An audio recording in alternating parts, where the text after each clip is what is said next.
Chapitre 3 et 4 Vocation de Moïse et son retour en Égypte. Verset 1 a dit le buisson ardent. Jéthro est-il le même que Réuel, Exode 2.18.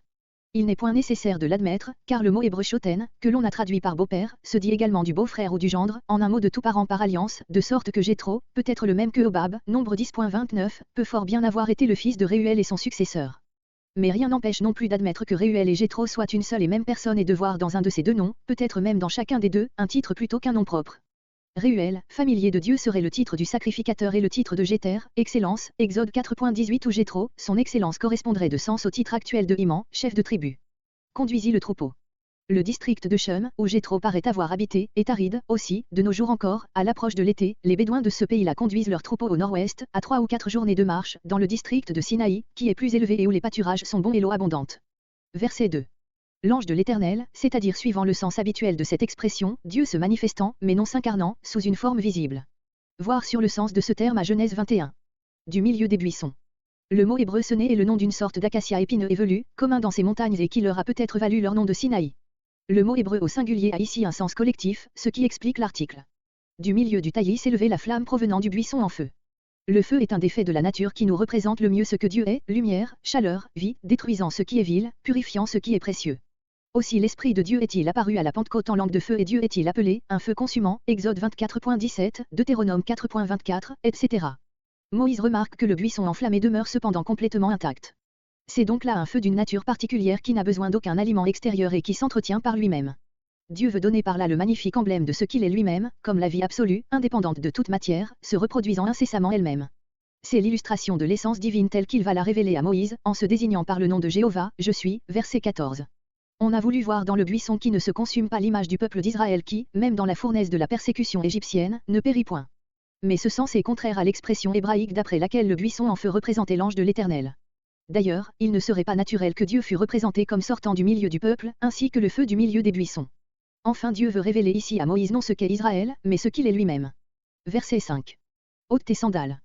Les orientaux, tant chrétiens que musulmans, ont toujours eu et ont encore la coutume de se déchausser avant d'entrer dans un lieu saint, apparemment afin de ne pas mêler à une terre sainte la poussière d'une terre profane. Verset 6. La dénomination par laquelle Dieu se désigne ici, est comme un pont jeté sur l'intervalle de 400 ans pendant lequel il ne s'était pas manifesté à Israël. Parce qu'il craignait, comparé à un roi 19.13, juge 13.22, etc. L'idée qu'on ne peut voir Dieu et vivre, Exode 23.20, se retrouve chez les Grecs dans la fable de Sémélé. Chez les Hébreux, ce n'est pas seulement la puissance de Dieu qui fait craindre à l'homme de le voir, c'est surtout la conscience de son état de péché, Ésaïe 6.5. Quand un homme voit Dieu sans mourir, c'est par une grâce spéciale, Exode 24.11. Verset 7. Exacteur. Il s'agit ici simplement des employés égyptiens préposés aux travaux des Hébreux. C'étaient des subalternes, subordonnés au chef de corvée dont il a été question Exode 1.11, voire à Exode 5.6. C'est donc le nom d'une charge, mais en hébreu il est fort expressif, il signifie proprement piqueur et se dit de l'ânier d'Égypte qui aiguillonne sa bête pour la faire avancer, Job 39.10. Verset 8. Spacieuse, à l'inverse de l'Égypte, qui n'est que la bande de terrain fertilisée par les inondations du Nil. Découlant de lait et de miel. Ces deux produits sont particulièrement abondants en Palestine, au reste, cette expression est proverbiale chez les auteurs anciens pour désigner un bon pays, Dathan et Abiram l'appliquent à l'Égypte, Nombre 16.13. Le Cananéen. La terre promise est désignée dans le Pentateuque par les noms de quelques-uns des peuples qui l'habitent, énumérés ici au nombre de 6, ailleurs au nombre de 10, Genèse 15.19-21, de 7, Deutéronome 7.4, de 5, Exode 13.5, ou de 2, Genèse 13.7. D'autres fois, ils sont représentés par le nom d'un seul qui doit avoir été le principal, les Cananéens, Genèse 12.6. Verset 11. Verset 3.11 à 4.17 Résistance de Moïse à l'appel de Dieu, réponse de l'Éternel. Qui suis-je ? Ces premières paroles de Moïse marquent bien le changement qui s'est opéré en lui depuis sa première entreprise. Rien n'est maintenant plus éloigné de lui que la présomption. Il pousse même la défiance de lui-même jusqu'à refuser la mission de libérateur de son peuple qu'il avait jadis ambitionné. Verset 12. Ce signe semble ne pas répondre à son but, puisqu'il consiste en un fait qui n'aura lieu qu'après l'accomplissement de la promesse. Aussi n'est-il point un signe proprement destiné à servir de preuve. C'est l'indication d'un fait futur qui, s'il se réalise en effet, implique l'accomplissement de toutes les promesses que Dieu fait ici à Moïse. Dans ce lieu même où je te parle en ce moment, au pied de cette montagne que tu contemples de tes yeux vous me servirez, toi et tout le peuple. Ce qui veut dire, tu peux envisager l'un de ces faits comme aussi certain que l'autre. Verset 13. Ne devait-il pas suffire de dire aux Israélites, le Dieu de vos pères? Pourquoi supposer qu'ils demanderont son nom? Il faut bien se rappeler que ce peuple avait vécu 4 siècles au milieu d'une nation idolâtre et qui lui était très supérieure en civilisation. N'ayant probablement aucun culte régulier, devenu dans la pratique idolâtre lui-même, comparez l'histoire du veau d'or, Amos 5.26, Josué 24.14, il n'avait plus qu'un souvenir assez vague du Dieu qu'avaient adoré ses pères. Comme le polythéisme n'avait pas régné chez ceux-ci, leur dieu était pour eux la divinité en général, Elohim, sans nom particulier, tandis qu'en Égypte chaque dieu avait son nom déterminé et même plusieurs noms, selon ses attributs divers. Aussi un écrivain ancien appelle-t-il l'Égypte la patrie des noms des dieux. On comprend ainsi la question à laquelle s'attend Moïse de la part du peuple sur ce Dieu de leur père, au nom duquel il se présentera à eux. Quels sont ses attributs? À quelles manifestations peuvent-ils s'attendre de sa part? Par quels moyens soutiendra-t-il la lutte avec Pharaon et ses dieux? Voilà tout ce que doit leur faire comprendre son nom, révélation de son être et de son pouvoir. Verset 14. Je suis celui qui suis. Le temps du texte hébreu n'est pas le présent, qui n'existe dans cette langue qu'au participe, étant, faisant. C'est le temps de l'action imparfaite, inachevée, c'est-à-dire qui continue, je suis et serai.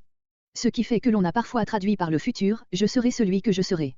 Mais l'existence actuelle est nécessairement renfermée dans ce temps du verbe, comme base de l'existence future, je suis, et serai, celui qui est, et sera. Dieu veut-il se désigner par là comme l'incompréhensible, je suis qui je suis, pour dire, seul je me connais moi-même. Ou comme l'être parfaitement libre, je serai tout ce qu'il me plaira d'être à chaque moment. Mais ce serait là un refus d'explication et non la réponse que Moïse réclame en vue de la mission que Dieu lui confie. On pourrait plutôt voir dans ces mots l'idée de la fidélité divine, je suis et reste ce que je suis, toujours fidèle à moi-même et à mes promesses. Mais la parole suivante, je suis m'a envoyé vers vous, accentue uniquement l'idée d'être et détermine le sens de celle qui la précède. Le vrai sens ne peut donc être que celui-ci, je suis celui qui existe par nature, qui ne tient son existence d'aucun autre, qui est l'existence même. C'est l'idée de l'indépendance absolue, en vertu de laquelle Dieu n'est déterminé par quoi que ce soit hors de lui et tout ce qui est, au contraire, n'existe que par un acte de sa volonté, ne possède l'existence que comme son dos et dépend absolument de lui. L'application de cette idée à la situation présente est manifeste.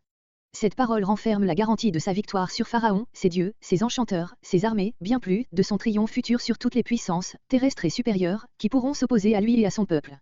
C'est la déclaration de guerre à outrance à tout polythéisme et à toute exaltation de la créature.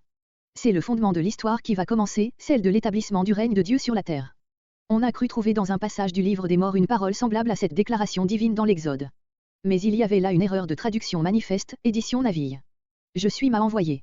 Ce nom, je suis, préparé par l'explication précédente, est la réponse précise à la question, quel est son nom? Ce nom est en réalité celui de J-A-V, que nous prononçons Jéhovah, d'après une tournure employée chez les Hébreux pour éviter de prononcer et de profaner le nom sacré. Seulement J-A-V est la troisième personne, il est, c'est ainsi que l'homme parle de Dieu, tandis que Dieu dit ici, et je suis, à la première personne, parce que c'est lui qui parle de lui-même. Ce nom de J-A-V est paraphrasé par l'Apocalypse, Apocalypse 1.4, en ces mots, celui qui était et qui vient, qui possède l'être dans sa plénitude et qui le communique à tout ce qui est, qui était, qui l'a possédé au commencement et qui s'est déjà manifesté précédemment, Dieu des Pères, qui vient, qui continuera à se manifester de plus en plus complètement, le sens futur de Égée. Verset 15. Si le nom par lequel Dieu se désigne dans le verset précédent fait appel à la foi des Hébreux, le nom de Dieu d'Abraham, d'Isaac et de Jacob donne à cette fois un point d'appui en leur rappelant que, quoique Dieu veuille se révéler à eux d'une manière nouvelle, il sera pourtant toujours encore tel que leurs pères l'ont connu. Verset 16. Les anciens, ou vieillards, étaient les chefs héréditaires des corps de famille ou branches, mishpachot, dont se composait chaque tribu. Cette magistrature toute patriarcale s'est conservée sous le même nom chez les Arabes, cheikh, vieillards, anciens. Je vous ai visité. C'est l'accomplissement de ce qu'avait prédit Joseph, Genèse 50.24. L'ange de l'Éternel apparaissant à Moïse, après une longue période privée de révélation, lui rappelle les dernières paroles de Joseph, le dernier homme qui eut possédé l'esprit, de prophétie. Verset 18. À 3 journées de marche. Il y a 220 km, c'est-à-dire au moins 6 jours de marche, de Suez au Sinaï. Ici, Dieu ne demande à Pharaon que de laisser aller le peuple jusqu'à l'entrée du désert pour y célébrer son culte hors d'un pays idolâtré de manière à ne pas offenser les Égyptiens, Exode 8.23. Pharaon pouvait sans risque accorder cette demande. Mais Dieu sait que Pharaon refusera et que ce refus sera le moyen dont il se servira pour délivrer entièrement Israël. Verset 22. Demandera. Grâce à une traduction fautive de Exode 12.35, on s'est fait une difficulté de ce passage en supposant qu'il s'agissait ici d'un emprunt et d'un emprunt fait sans intention de restituer, ce qui a donné lieu à des critiques fâcheuses et à des apologies plus fâcheuses encore. Il n'est point ici question de demander en prêt, car, au moment du départ des Israélites, les Égyptiens, qui les pressaient eux-mêmes de partir, entendaient bien qu'ils ne revinssent pas et ce fut sans doute pour les faire partir plus vite qu'ils leur accordèrent les objets précieux qu'ils demandaient, Exode 12.33, Exode 12.35-36. Les femmes israélites sont autorisées ici, non à emprunter, mais à demander ce que les Arabes appellent de nos jours un bakshish, présent. Dieu se sert de cette habitude orientale pour faire donner aux Israélites une indemnité à laquelle ils ont droit. Et même il s'agit moins ici du profit que de l'honneur, du principe. Israël ne devait pas sortir d'Égypte en fugitif, ou en payant une rançon comme un esclave qu'on affranchit, comparé Ésaïe 45.13, il devait en sortir en vainqueur, car l'Éternel avait combattu pour lui. Il fallait que ce fût l'Égypte qui paya l'évacuation de son territoire et qu'en signe de victoire Israël emporta du butin. Cette intention est clairement indiquée par les derniers mots du verset, et ainsi vous dépouillerez l'Égypte. Vous les mettrez sur vos fils. En Orient, de nos jours encore, les gens de la campagne conservent l'argent qu'ils gagnent en chargeant les bras, les oreilles et le cou de leurs enfants, soit sous forme d'objets d'orfèvrerie, soit même simplement sous celle d'argent monnayé.